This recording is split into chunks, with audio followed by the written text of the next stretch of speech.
उज्जैन के बाद भोपाल में भी पोस्टर लग गए हैं। राजधानी में I love you Mahakal, I love Mahakal के जो पोस्टर हैं वो लगे हुए हैं।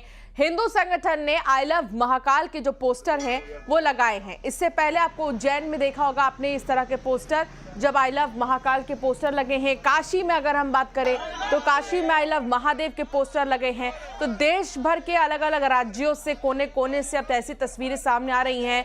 आई लव मोहम्मद के बाद अब आई लव महाकाल से जो है जवाब दिया जा रहा है और आई लव महाकाल के पोस्टर लगे हैं।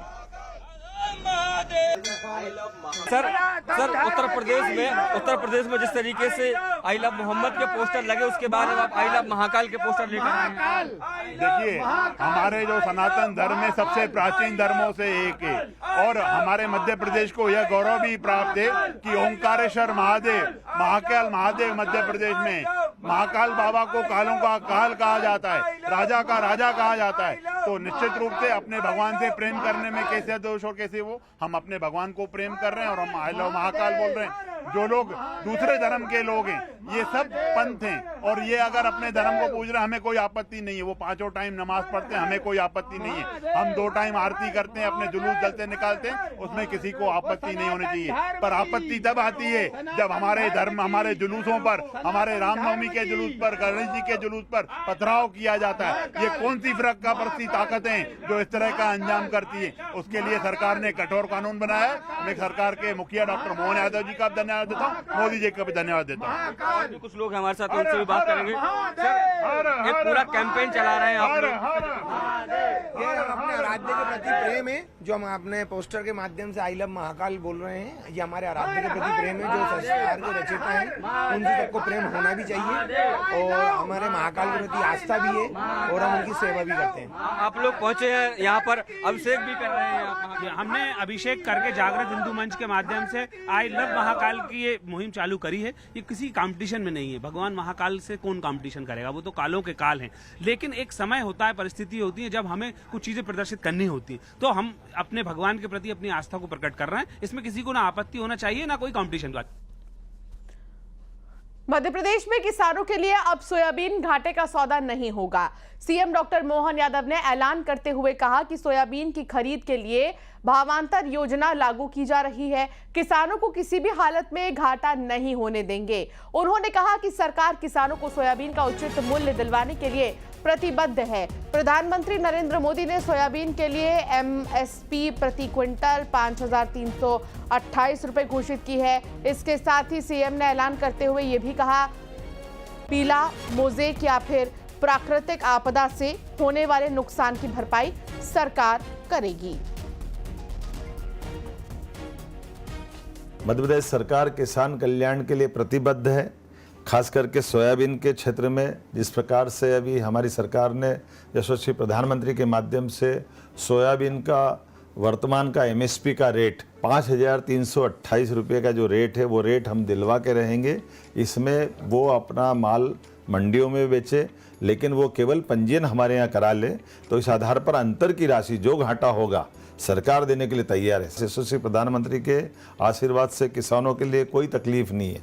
हम हर हालत में किसानों को उनका योग्य प्रकार से घाटे की भरपाई करने के लिए भावांतर योजना लागू कर रहे हैं। पीले मोज़ेक या किसी भी प्राकृतिक आपदा से कोई भी किसानों का नुकसान हुआ है, हमने सभी कलेक्टरों के माध्यम से पहले भी बाढ़ राहत की राशि हमने कई जिलों को राहत जारी भी की है और आने वाले समय में भी किसी भी किसान का कोई नुकसान हम होने नहीं देंगे। हर हालत में उसकी पूर्ति करेंगे।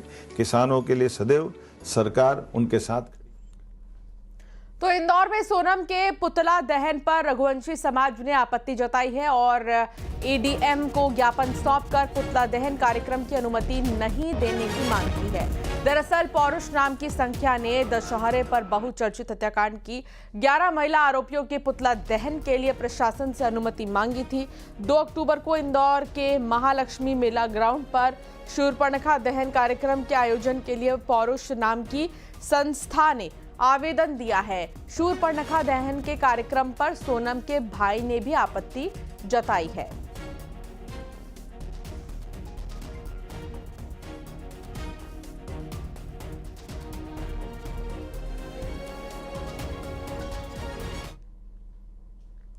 इंदौर से खबर आ रही है जहां सलमान लाला के वीडियो को पोस्ट करने पर 2 आरोपियों पर एक्शन लिया गया और पुलिस ने उन्हें गिरफ्तार कर लिया है। चोरी की गई आईडी से वीडियो पोस्ट जारी किया था। नाबालिग लड़की की आईडी से दरअसल ये वीडियो डाला गया था। हनी और आकाश को पुलिस ने गिरफ्तार कर लिया है। तो जिसने इस पोस्ट को डाला था और जिसकी आईडी को इस्तेमाल किया गया था, दोनों को ही अब गिरफ्तार किया गया।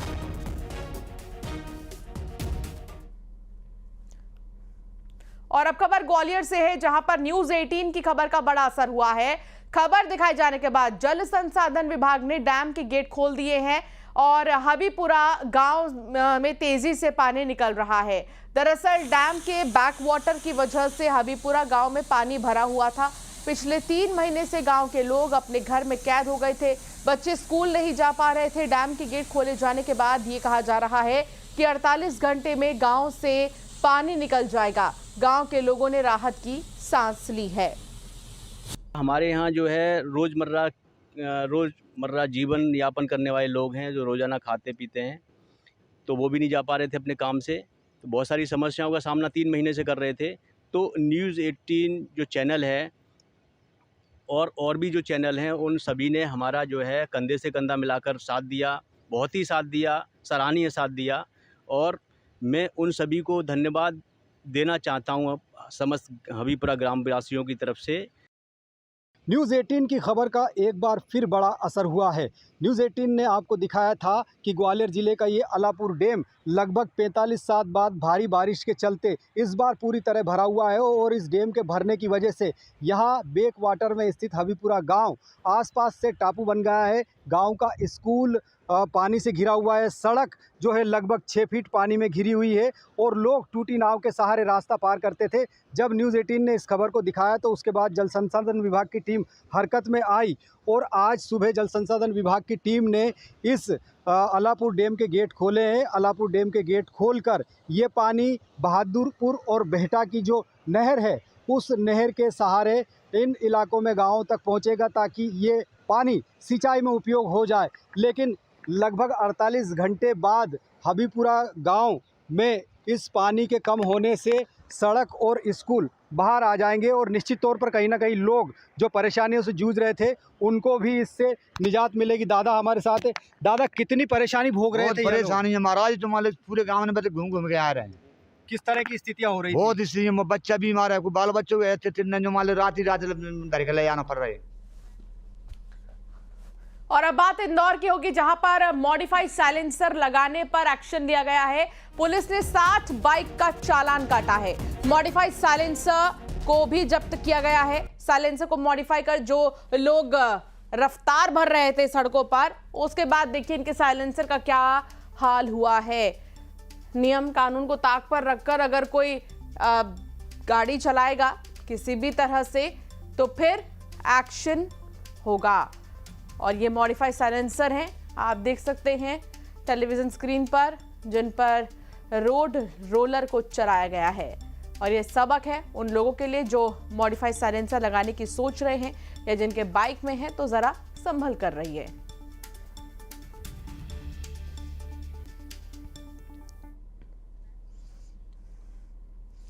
और अब खबर इंदौर से जहां सोशल मीडिया इन्फ्लुएंसर पर कार्रवाई हुई है। पुलिस ने बॉन्ड ओवर की कार्रवाई की है। दरअसल पुलिस की वर्दी में श्याम पांडे ने रील बनाई थी। वायरल रील को लेकर पुलिस ने कार्रवाई की। खुद